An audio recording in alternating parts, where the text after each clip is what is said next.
Hello everyone! For today's review, we're going to spend a few minutes taking a look at a film from 1962, The Miracle Worker, starring Anne Bancroft and Patty Duke, about Annie Sullivan's struggle to reach young Helen Keller and teach her to communicate.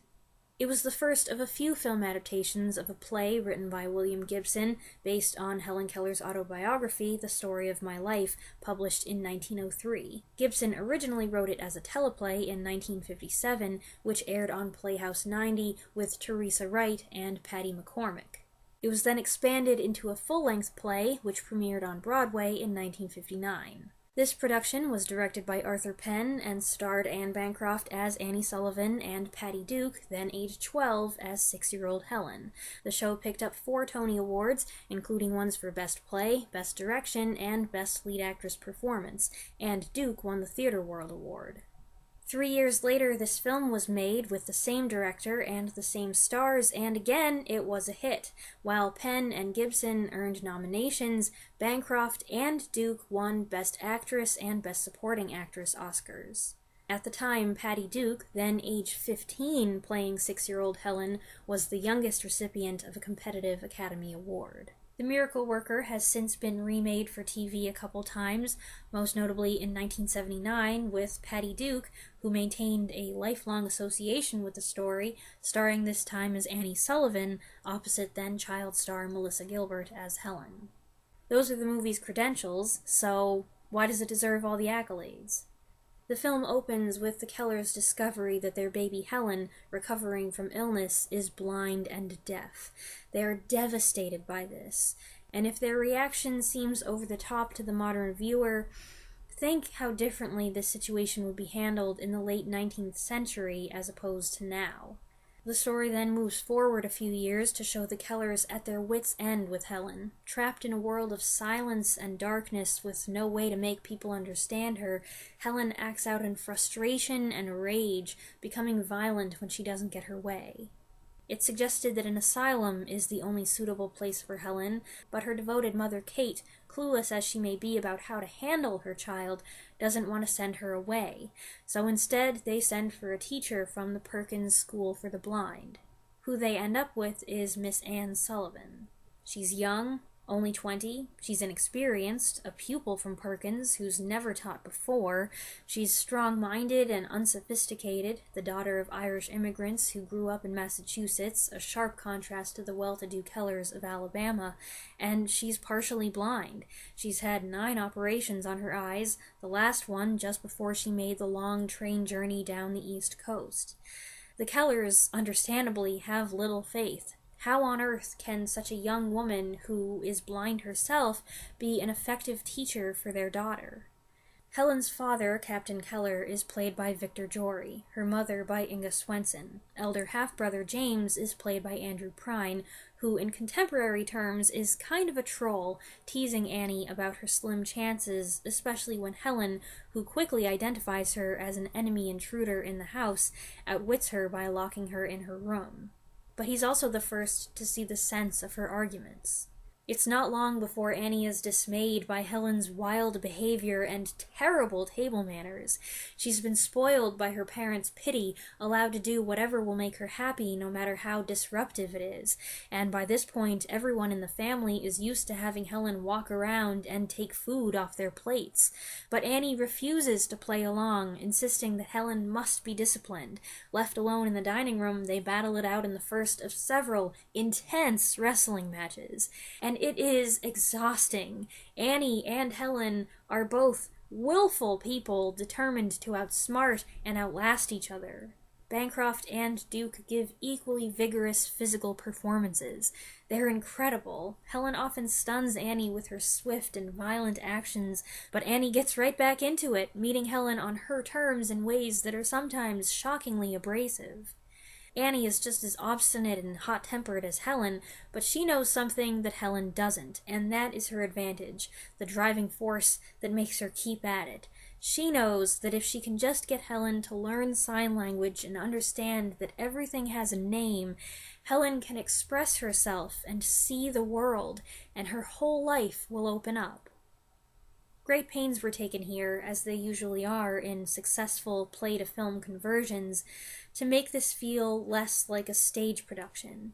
The difference is especially evident in these scenes, these sequences, when Annie and Helen struggle with each other. The camera is a tool to direct the audience's attention. Multiple cameras can be used to shoot from different angles. The audience can get much nearer to the action, even uncomfortably so, with close-ups, and the swiftness of attack and counterattack can be emphasized with clean, concise editing. The film also distinguishes itself with some unique stylistic touches. Sequences in which Annie recalls her own difficult youth in a seedy asylum with her handicapped younger brother, a fate she wants to save Helen from, are shot in a particular way with a grainy filter. Details are obscured and faces are hard to make out. Whether this is done to imitate the sensation of partial blindness or to give painful memories a nightmarish feel isn't absolutely clear. It could be both. It certainly was intentional. And incidentally, there are two shots in the beginning that reminded me of Citizen Kane. This scene of Helen's distorted face reflected in an ornament before she smashes it on the floor, and this shot. There's nothing particularly Wellesian about it, but the thought popped into my mind, so I thought I'd mention it. There are a few levels of conflict here. One, the obvious one, is student versus teacher. But there is also parents versus teacher, the tug-of-war for authority over the child. That's a complicated subject, one I don't think you can be entirely dogmatic about, since in some cases the parents are right, and in some cases the teacher is. There's also some parent versus parent, and in a subtler way, not directly focused on but present, there's social friction, echoes of North versus South in the post-Civil War era, and man versus woman a generation before women's suffrage. As much as the focus is on Annie and Helen, I do feel a lot of sympathy for Kate Keller, the distraught mother being told to stay away from her child when Annie insists on taking Helen away to a nearby cottage to earn her trust. I accept that that's probably the only chance Annie is going to get, but I do feel for Kate, watching in anguish as her little girl searches desperately for her, wanting to comfort her, but being told, "Nope, you can't touch her." It shouldn't be said that Kate loves her daughter too much, but Helen's blindness and deafness are preventing Kate from treating her like she would any other child. And, newsflash, children need to be disciplined. They crave discipline. That's what you have to do if you want them to grow up to be decent, responsible, and likable adults. The story is inspiring, to say the least. Annie refuses to capitulate. She has her own feelings of inadequacy, but she will not quit. She must keep going for Helen's sake, as well as her own, not letting good-intentioned loved ones write Helen off as a helpless, hopeless case. And she alone sees that Helen is smart and is capable. She advocates for Helen when she can't do it herself, and insists on treating her no differently than she would anyone else. She's there to teach the parents as much as the child, and we celebrate each baby step of progress that Annie makes, and we watch in dismay as her hard work starts to unravel in that quietly tense moment near the climax when Helen drops her napkin. I've seen The Miracle Worker in its entirety twice, I think, but because it's a movie that my mom would often stop on when it was on TV when I was younger, there are parts I've seen several times, and there are certain things I always remember, like the images of Annie looking so intently at Helen, urging her to realize the concept of sign language and break the barrier that's holding her back, and that hungry yearning in Helen's face that just grabs at you. My first thought whenever the movie comes up, though, is water, meaning the climactic spelling sequence at the pump where understanding dawns on Helen's face, and it's like, finally! It's a joyful scene, but also an emotional one, as Annie and Helen spell teacher into each other's hands, and as Annie slumps back in exhausted relief while the Kellers rejoice over the child who, in a sense, has been restored to them. And here's something I hadn't picked up on before. Helen's been rushing around asking, what's this called? What's that called? Tree, step, bell, mother, father, teacher. While her mother's embracing her, she takes a key out of Kate's pocket. But instead of spelling key, she spells teacher again, this time into Kate's hand. Then she pulls away and returns to Annie, shyly placing the key in her palm. This action has a couple different meanings. Remember that on Annie's first day there, Helen took her key to lock her in her room and dropped it down the well. Now she's giving her a key. But the bigger metaphorical picture is clear. Annie brought the sign language that was the key to opening the door for Helen, as it did and still does for many.